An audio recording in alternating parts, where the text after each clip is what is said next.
Okay, so Sean Don back with second video of the day.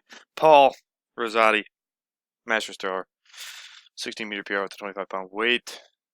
Go check out the hammer video I did on him to get a background of the things I'm going to tell him to work on, because it is very similar. And like I said, I think his hammer looks a little bit better than his weight, which is usually a good sign. So let's take a look.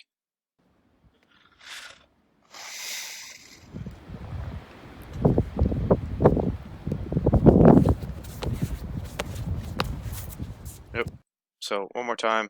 We're just going to kind of get right into this because it's kind of the same stuff as the hammer. Sling starts good, 3 turns.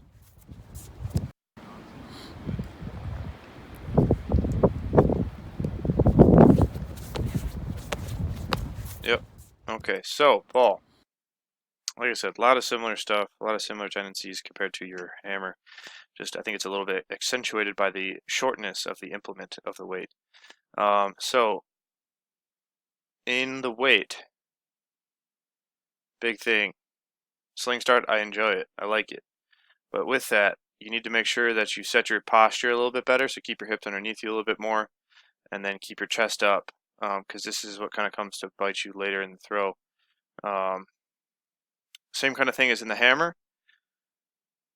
Right from the start, that left side goes, head goes, left shoulder, feeling a lot of tension coming across the left shoulder blade, and then that left side just goes a little bit too early, and because of that, the right arm still a little bit straight. Perhaps you have elbow problems, I don't know, but at first glance, like I said, the goal is to get that right arm straight and to think about kind of same thing as in hammer, pushing that, well, like I said, posture is a big thing. Level shoulders, chest up, hips under.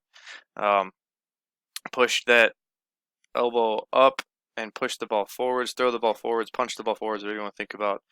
And then make sure your arms are straight as the ball comes through zero. You could also try to use your right leg a little bit more to set up your left shoulder out more over this left foot. As you can see, as you come through zero, your left shoulder is already back away from this left heel.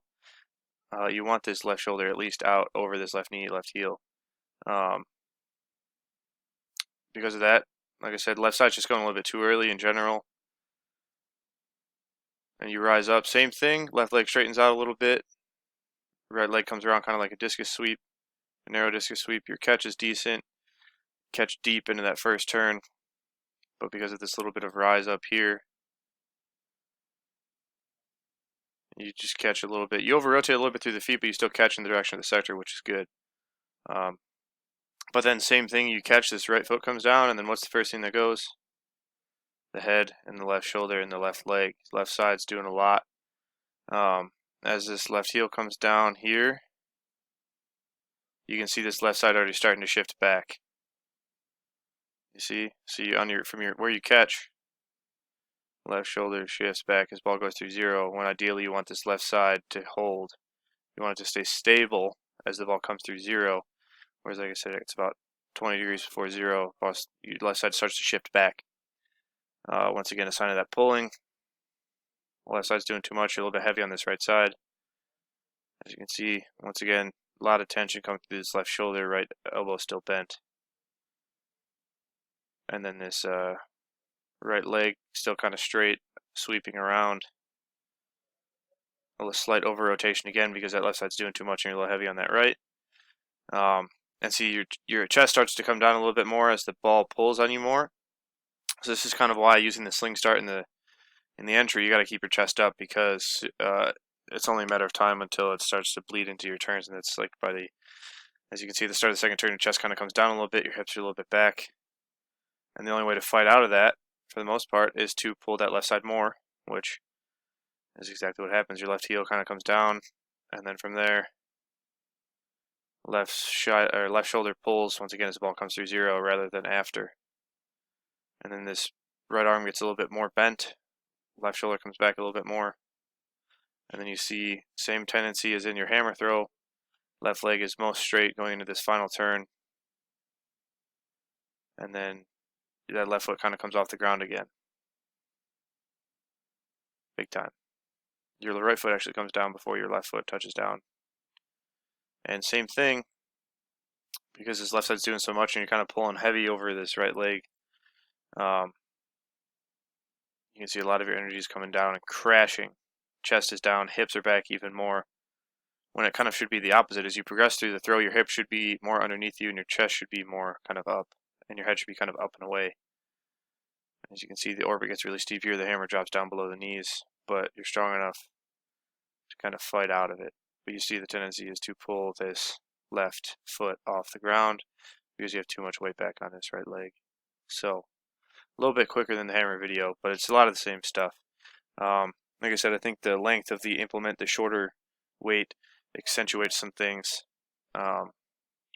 So a lot of the same stuff to work on though. A little bit deeper in the legs. Like I said, the biggest thing with the sling start entry in the weight is chest up, hips under, and then keep that elbow up and push the ball, throw the ball forwards. Make sure that right arm is straight as the ball comes through zero, and then be patient. Always think straight right arm no matter what. It'll change some things for a good bit, but it's definitely the way to go. Don't want to have this ball across the body so much. Yeah, another big thing is going into this final turn. You can see how early this right foot picks up because this left side's doing so much. And you're trying to catch early rather than just let the ball take its natural path. So, yeah, Paul, let me know if you have any questions. Simple things you can fix: straight right arm, a little bit deeper in the legs, and just more patient with the hammer overall, more connected. Try to feel yourself throw the hammer with your hips rather than your arms or your shoulders. That's easier said than done. But the straight right arm thing, just straighten the right arm out and take it from there. So let me know if you have any questions. I'm here to help. If anybody else out there would like a technical analysis, go to SeanDonnelly.biz, go to the services page and sign up now. $15. Indoor championship season is here, and outdoor season is around the corner. So now is the time to sign up. All right, thanks for watching, Sean Don. Peace and out.